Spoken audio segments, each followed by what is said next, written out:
যে ব্যক্তি জানে কবর কিরকম, যেই ব্যক্তি কাফন দেখেছে, যেই ব্যক্তি মানুষকে দাফন করতে দেখেছে, যেই ব্যক্তি বড়ই পাতার পানিতে গোসল করাইতে দেখেছে, যেই ব্যক্তি 3 হাত মাটির নিচে মানুষ রাখতে দেখেছে, উপরে বাঁশ দিয়ে আবার মাটি দিয়ে চাপা দিতে দেখেছে, সে হাসে কিভাবে? হাসে কিভাবে? হাসে কিভাবে? যে মৃত্যুকে চিনে সে হাসে কিভাবে? যদি মৃত্যুকে চিনে ফেলবি, সেদিনের পর থেকে আর কোনোদিন হাসবি।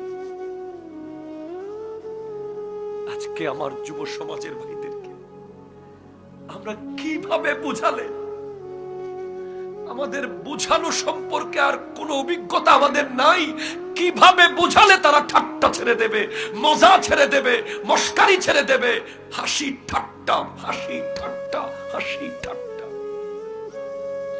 কিভাবে তারা ছাড়বে? আমরা শুধু পারতেছি না তাদেরকে কবরের ভিতর থেকে ঘুরিয়ে আনতে, আমরা বাকি সব করেছি। আজিব তু, আমি তাজ্জুব হয়ে যাই, লিমান আরিফাল মাউতা ওয়া হুয়া ইয়াদহাকু, যে মৃত্যুকে চিনল সে আবার কিভাবে হাসে? আমার নবী বলেছেন, আমি যা জানি তোমরা যদি তা জানতে তোমরা আর কোনোদিন হাসতে না। আরে আমরা কি, আপনি কে, আমরা কি? যেখানে সিদ্দিক আকবর রাদিয়াল্লাহু তাআলা আনহু আফজালুল বাশার বাদাল আম্বিয়া, আফজালুন নাস বাদাল আম্বিয়া, যার ব্যাপারে আমার নবী বারবার বলেছেন তুমি জান্নাতি, তুমি জান্নাতি, তুমি জান্নাতি, উনি বলছে আমি আবু বকর কেন মানুষ হলাম? আমার যুবক ভাই, তুমি মেলায় ঘুরতেছো, তুমি কিভাবে মেলায় ঘুরতেছো? তুমি কিভাবে ওয়াজ মাহফিল বাদ দিয়ে রাস্তায় বসে বসে আড্ডা দিচ্ছ? তুমি কিভাবে ফজরের নামাজ না পড়ে জীবন কাটাচ্ছ, যেখানে আবু বকর সিদ্দিক, যার পিছে আমার নবী নামাজ পড়েছেন, উনি বলতেছেন আমি কেন মানুষ হলাম? আমি যদি গাছের পাতা হতাম আমার কোনো হিসেব হতো না, আমি যদি চড়ুই পাখি হতাম আমার কোনো হিসেব থাকতো না। আমরা কি জবাব দেব? কি হবে আমাদের? এই যে কবরস্থান, একটু পরেই কবরে চলে যাব। এই 3 হাত কবর, ডাক দিলে কেউ আসে না, কেউ শোনে না,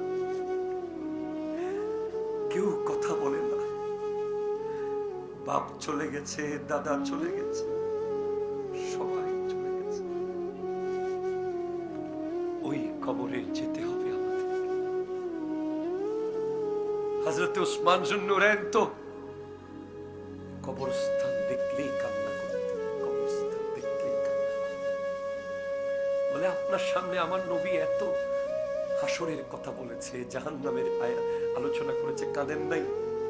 কবর দেখে কেন কাঁদেন? বলে কারণ কবর হলো আখিরাতের প্রথম মঞ্জিল, এই প্রথম স্টেশন আখিরাতের। এই স্টেশনে যদি কেউ জ্যামে পড়ে যায় বাকি সব রাস্তা শেষ। জিবতু লিমান আরিফাদ দুনিয়া ফানিয়াতান ওয়া হুয়া ইয়ারগাবু ফিহা, আমি তাজ্জুব হয়ে যাই যে জানে যে দুনিয়া থাকবে না, দুনিয়া থাকবে না, সে কিভাবে সুদ খায়, সে কিভাবে ঘুষ খায়, সে কিভাবে মানুষের জায়গা মারে, সে কিভাবে মানুষকে ঠকায়, যে জানে দুনিয়া শেষ হয়ে যাবে। যেদিন তোরা জানবি দুনিয়া শেষ হয়ে যাবে, সেদিন থেকে আর দুনিয়া কামাবি না, সব কামাবি। যে ব্যক্তি মৃত্যুকে চিনে সে হাসে না, যে হাসে সে এখনো মৃত্যু কি জানে না। আবারও বলি, যে হাসে, যে ঠাট্টা করে, যে মজাক করে, যে মস্কারি করে, সে জানে না মৃত্যু কি। এরপরে বলে বলেছে আজিবতু লিমান আরিফাত দুনিয়া ফানিয়াতুন ওয়া হুয়া ইয়ারগাবু ফিহা। তাজ্জুব, যে জানে দুনিয়া শেষ হয়ে যাবে, সে ওই দুনিয়া নিয়ে জানার পরেও